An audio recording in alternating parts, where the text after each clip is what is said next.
She scrutinized him from head to toe, presumed he lacked the means, and instructed him to go.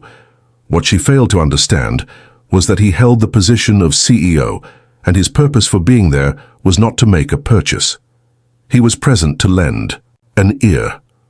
Cain Redding was not the kind of man who sought the spotlight. Indeed, he had a fondness for silence, a silence so profound that your thoughts resonate with clarity. It allowed him to remain 3 steps ahead, much like he is today. A Wednesday morning in Macon, Georgia, the day began to unfold. Somewhat muggy, somewhat serene. Cain drove into the parking lot of the showroom he had purchased 2 years prior, yet had not entered for almost 6 months. That was deliberate. He preferred to maintain a separation between himself and his financial ventures. Allow the management to demonstrate their capabilities without his constant oversight. He emerged from a charcoal-gray Dodge Durango, clad in a simple navy hoodie, worn jeans and sneakers that had clearly experienced better times. No gold chain, no designer timepiece, only Cain. From the exterior, the dealership appeared similar to the others in his portfolio, sleek, contemporary, polished glass surfaces. Today was not focused on inspecting the tile polish or reviewing sales figures. Cain was present to explore something more profound. How do they behave when they believe no one is observing? As he strolled toward the entrance, he noticed a young man clad in a red polo shirt, most likely fresh. The child beamed, then paused thoughtfully. Cain's car caught a fleeting glance before attention shifted elsewhere. Cain observed, yet remained silent. Within, the atmosphere was thick with the scent of leather and an air of unwarranted assurance, a space crafted to evoke the sensation that one choice separates individuals from opulence.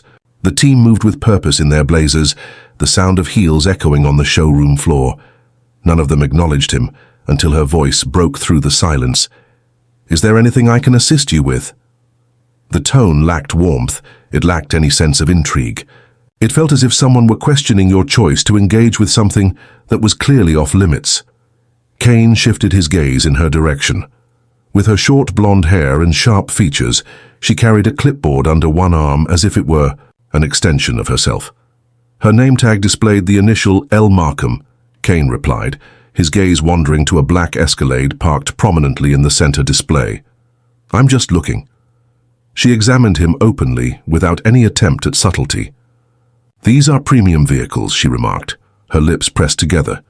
"Many individuals mistake our site for the second-hand lot on Mercer Street." Cain gazed at her, his expression inscrutable. "So?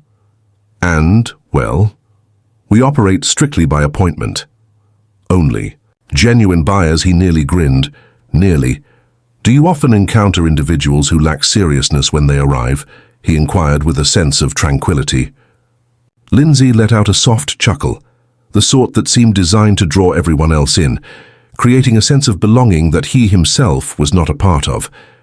Some individuals enter with the belief that they belong here. Upon glancing at the price tags, they are reminded of their financial constraints. Cain remained unfazed. He met her gaze directly and remarked, perhaps some of them were curious about the treatment they would receive. Before she had the chance to reply, a different salesman strolled past, tall, dark-skinned, perhaps in his mid-30s. He cast a fleeting look at Cain before continuing on his way, clearly uneasy. He had caught the tone. He simply had no desire to be involved. Cain inquired, "So, if I wanted to take that Escalade for a test drive, would I need to schedule an appointment?" "Initially, we would conduct a soft credit check," she responded in a professional manner. "That typically filters out the casual onlookers." Cain chuckled quietly to himself. "Once an individual successfully completes that assessment, we would then allow a salesperson to assist them. However, I manage the regional decisions in this area, so I typically focus on maintaining efficiency."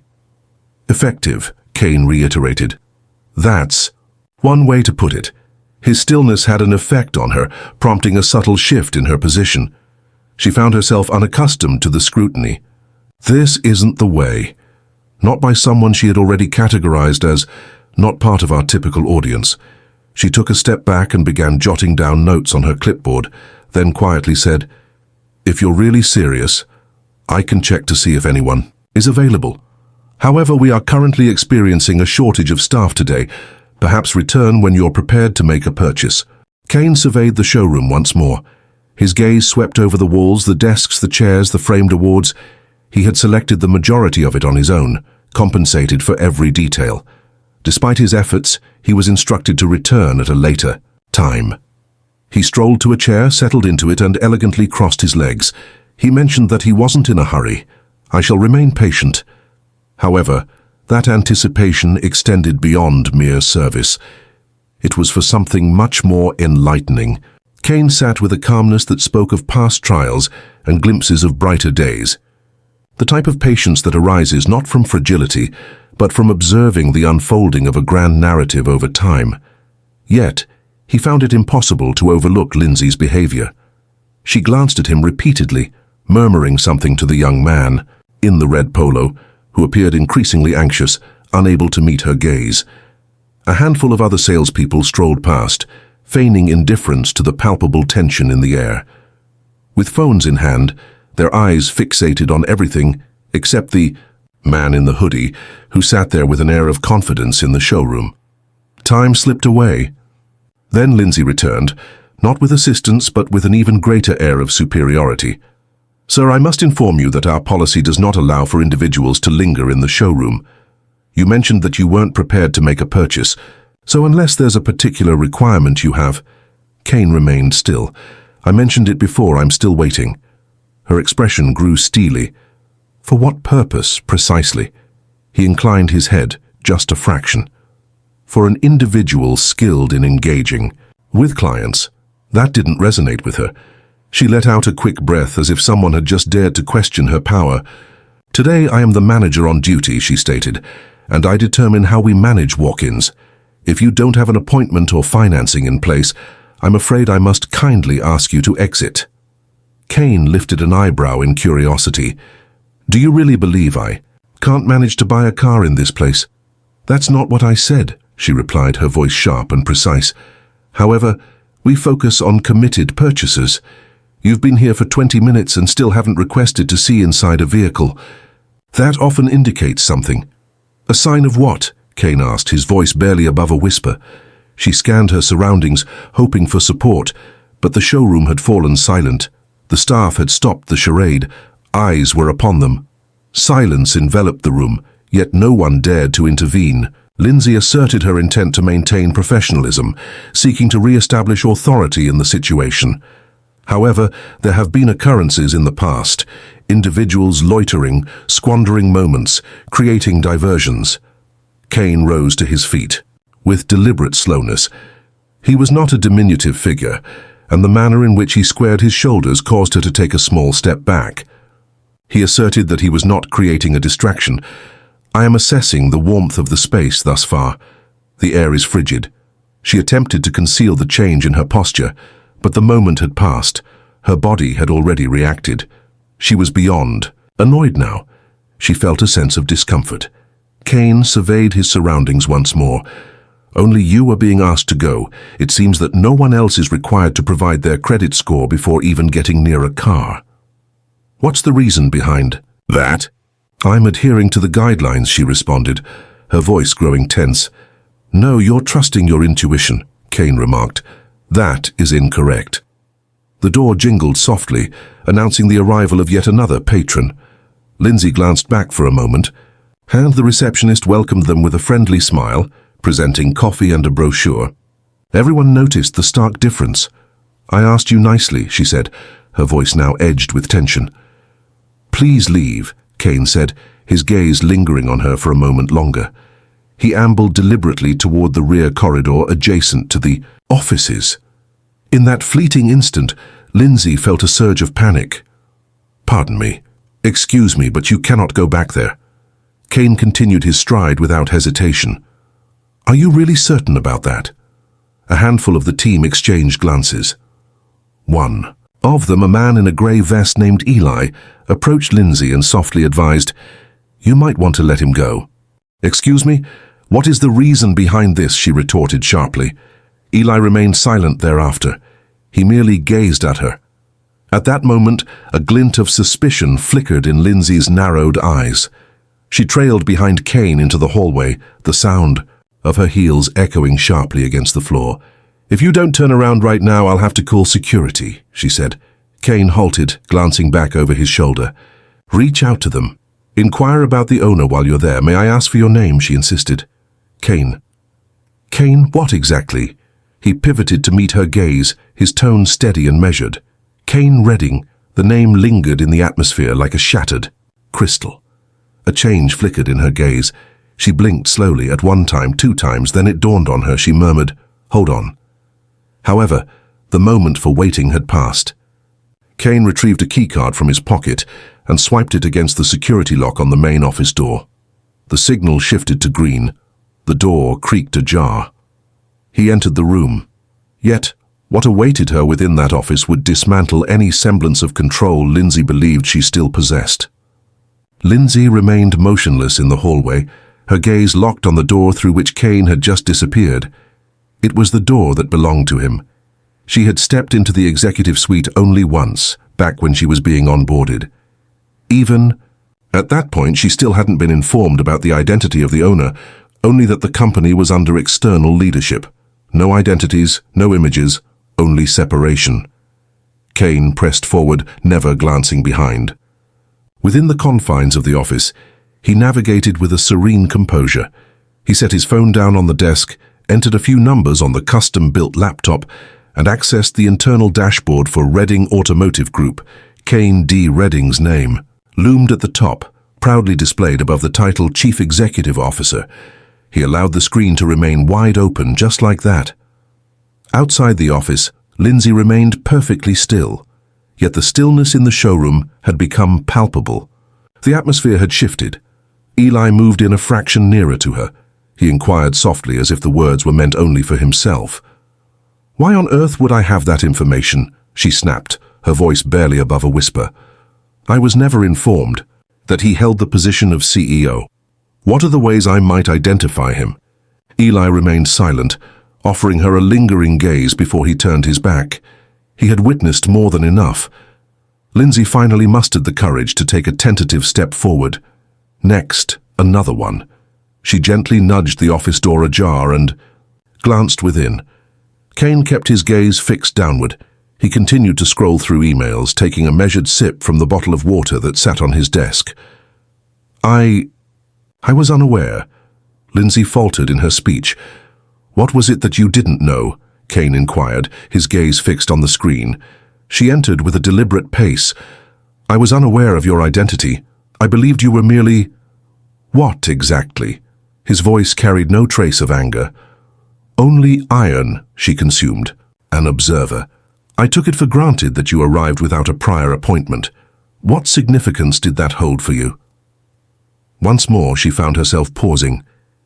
"It signified—" Kane finally raised his gaze, acknowledging the breach of protocol. The expression on his face lacked any trace of vengeance. The atmosphere was serene, and that only exacerbated the situation. "Do you understand what the actual protocol is?" he inquired, valuing individuals and recognizing their significance. No matter if they entered in loafers or sneakers, her gaze fell downward. He pressed on. "The moment I entered, you formed your opinions. Not on the content of my words, but rather on my appearance, my outfit choice. What you believed was within my means. I never intended—" "You truly meant every word," he interjected, his tone gentle yet resolute. "You simply didn't anticipate that I would catch it as the owner." Her voice trembled. "My intentions were never to cause any trouble. I promise I didn't." Kane expressed, "That's the issue. You fail to recognize the consequences. You fail to see how you overlook others without realizing it."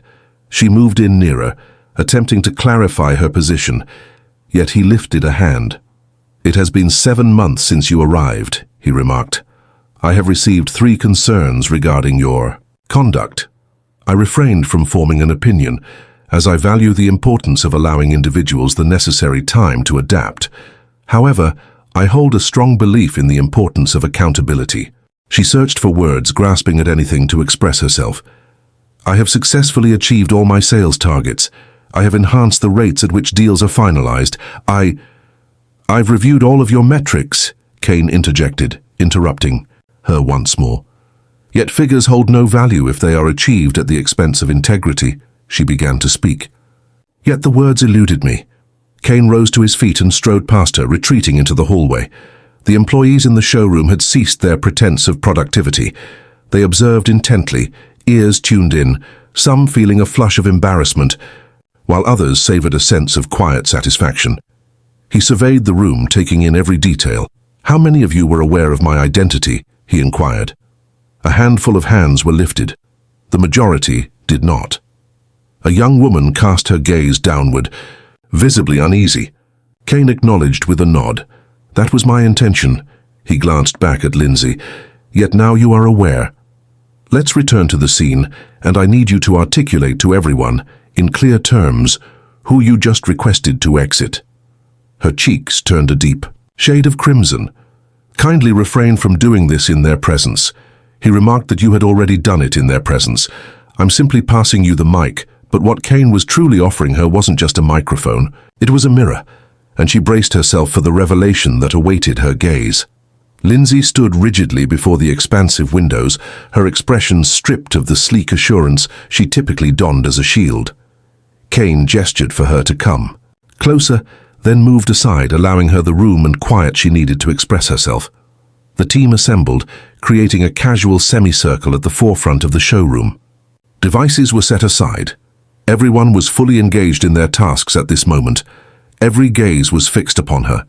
Lindsay surveyed her surroundings, her lips slightly parted, yet silence prevailed. Kane refrained from pushing. He lingered, hands tucked away, shoulders at ease. He felt no anger. His silence resonated, somehow more powerful than any outcry. I owe everyone here an apology," she started, her voice soft and trembling. "This morning I erred." No one replied. A handful of shared glances. The stillness called for deeper exploration. She continued, "I didn't recognize Mr. Redding. I formed an opinion about him based on how he looked. I thought he wasn't genuinely interested in making a purchase. I did not treat him well." Kane observed her gaze. They flitted about the room, searching for a salvation that remained elusive. "I allowed my preconceived notions to hinder my ability to perform my duties effectively," she added. "Furthermore, I failed to show proper regard for the individual who established this company. A receptionist named Dana, who had been with the establishment for almost 5 years, stood with her arms crossed. It wasn't solely about the CEO, Dana stated, her voice steady. "You often speak condescendingly to many individuals, Lindsay, clients, team. It's something we've all witnessed." Lindsay's jaw quivered slightly. I had no idea it was so severe." "That's the point," Eli remarked, moving closer now. "You were completely unaware. You've been managing this place as if you were untouchable.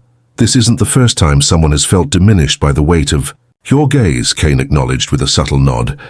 "Not to incite further criticism, but to recognize the reality coming to light."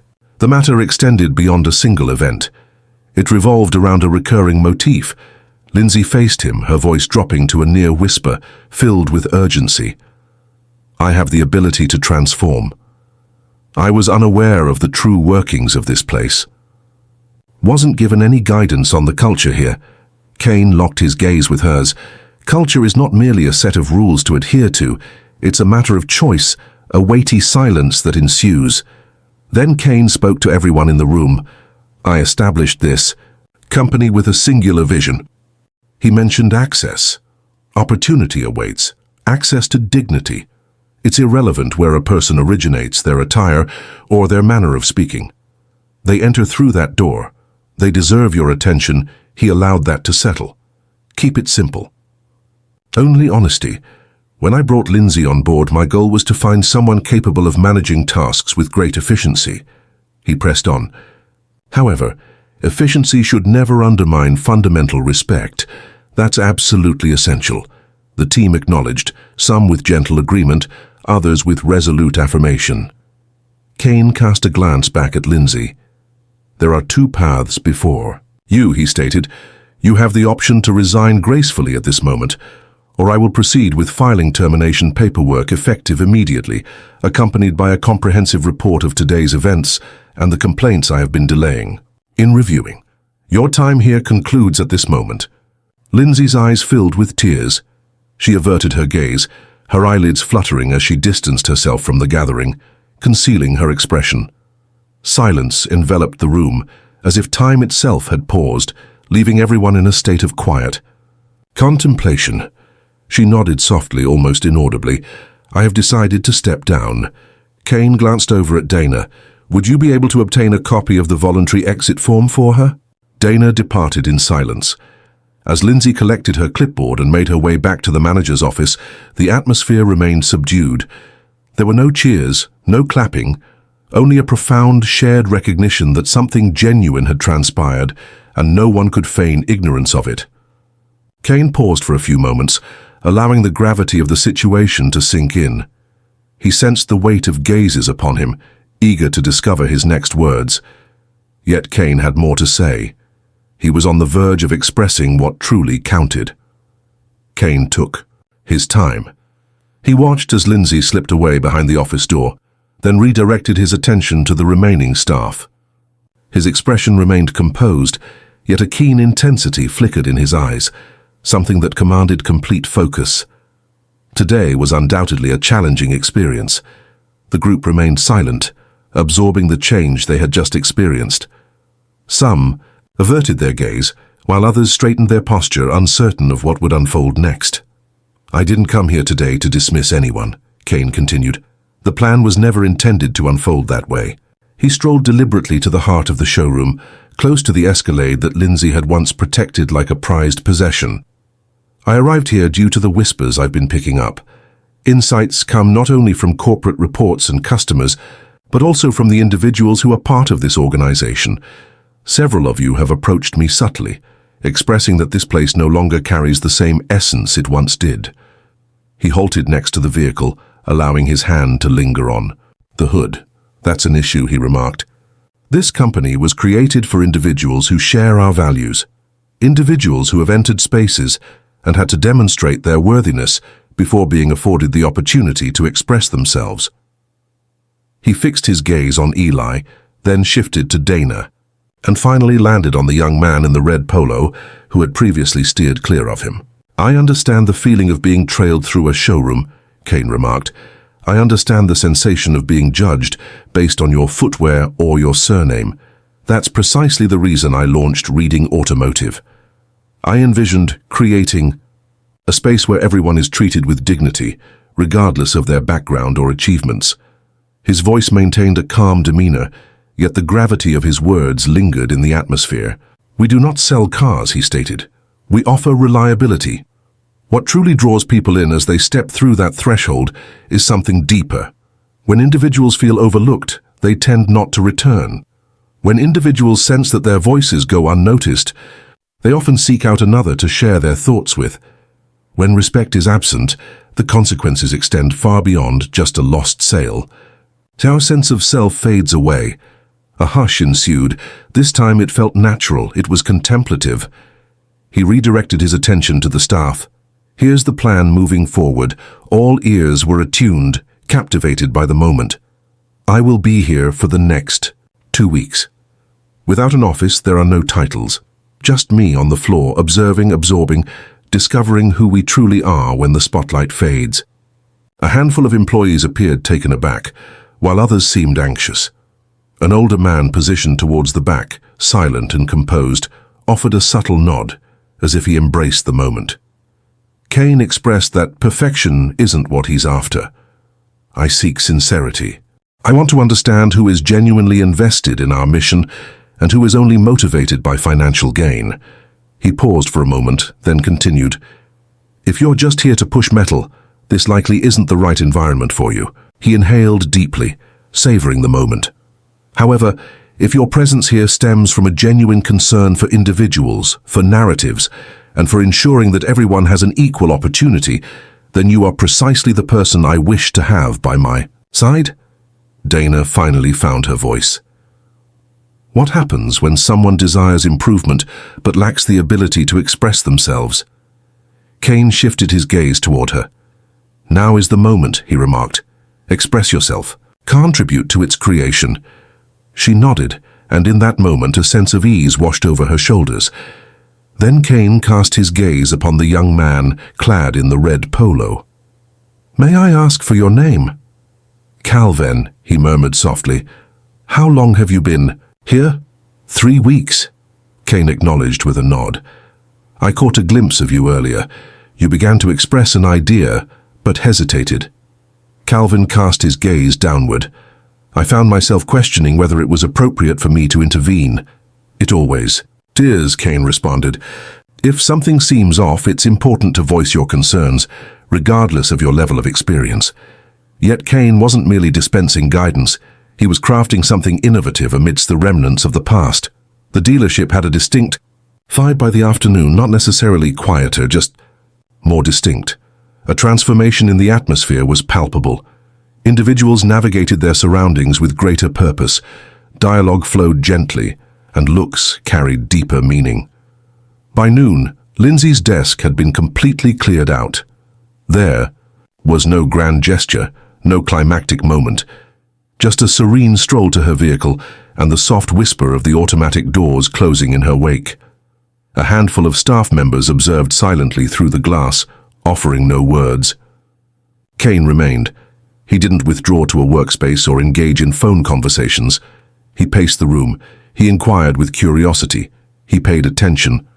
At one moment he took a seat beside Calvin, the newcomer in red, and observed him as he navigated a sales pitch. It may not have been flawless, but it was genuine. As Calvin stumbled over the specifications of a Yukon Denali, Kane leaned in and quietly provided the accurate figure. "Thank you," Calvin murmured, a touch of embarrassment coloring his words. "No problem," Kane remarked.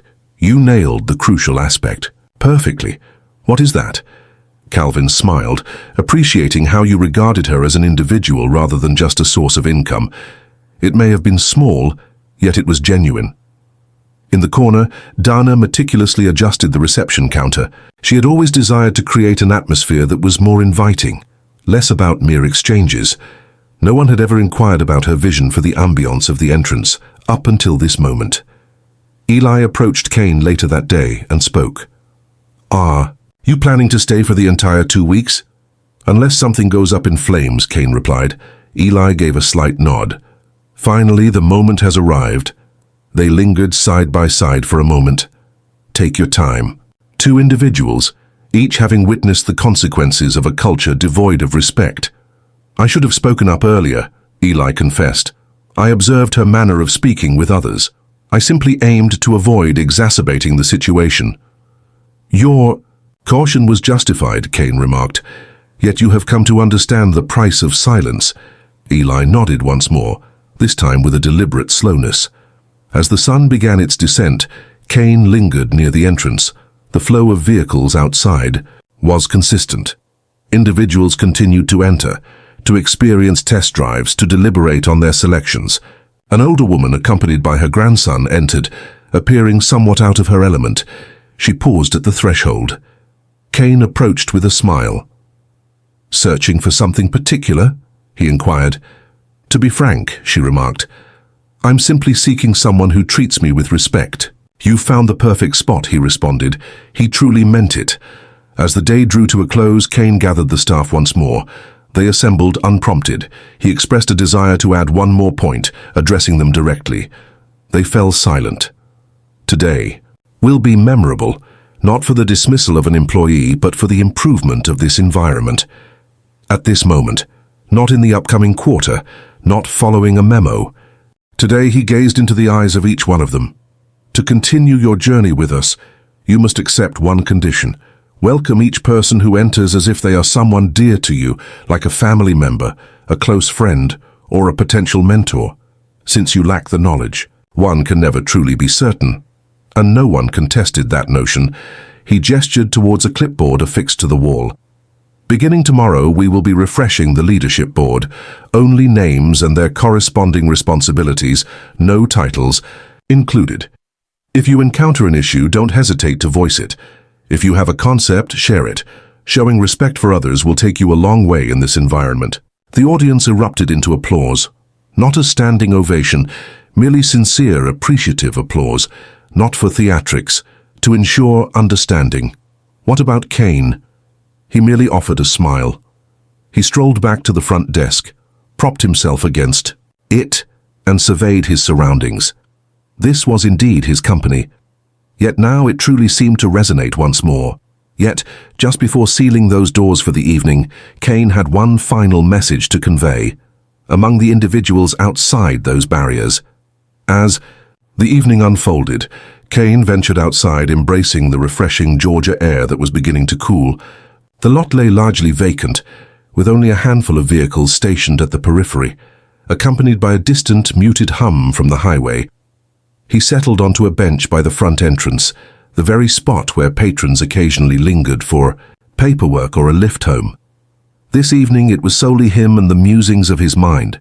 He observed the sky shift to a deep purple at the fringes, reflecting on all that had transpired throughout the day. He had no intention of exposing himself. He had no intention of seeking conflict or using anyone as a lesson.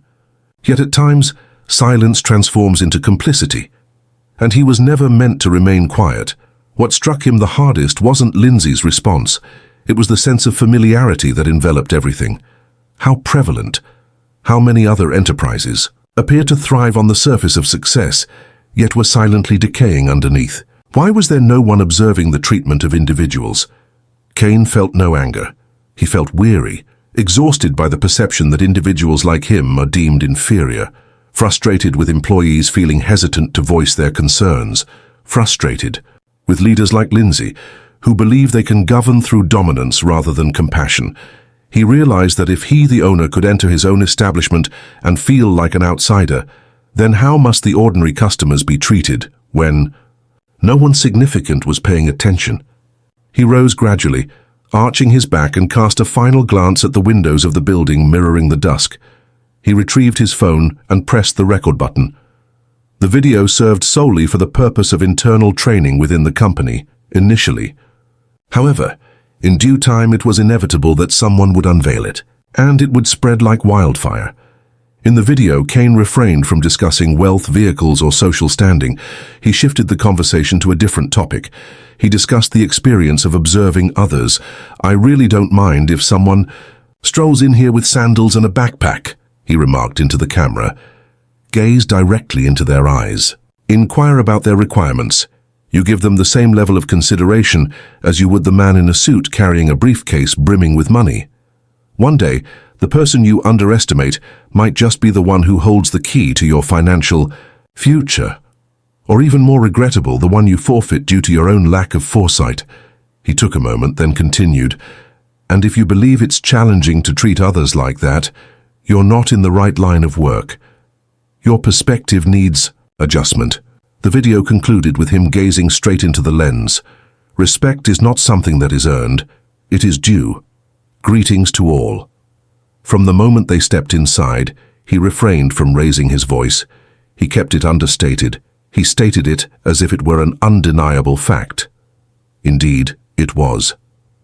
That evening, in the comfort of his home, Kane settled at his kitchen table, armed with a legal pad and a pen.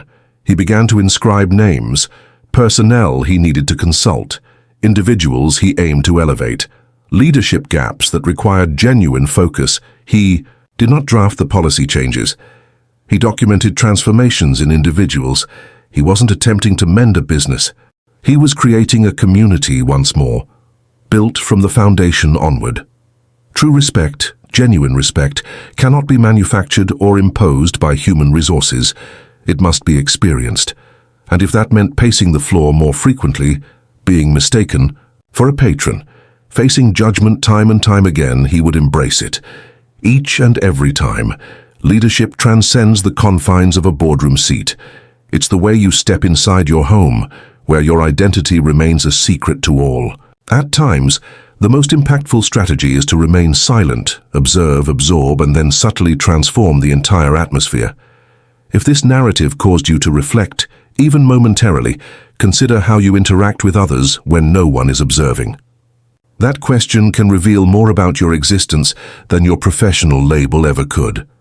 Join us for more captivating tales like this one. Narratives that explore genuine experiences, authentic moments, and the realities we frequently overlook. Sometimes, the most valuable lessons arise not from grand speeches. They emerge from the quietude and what comes next.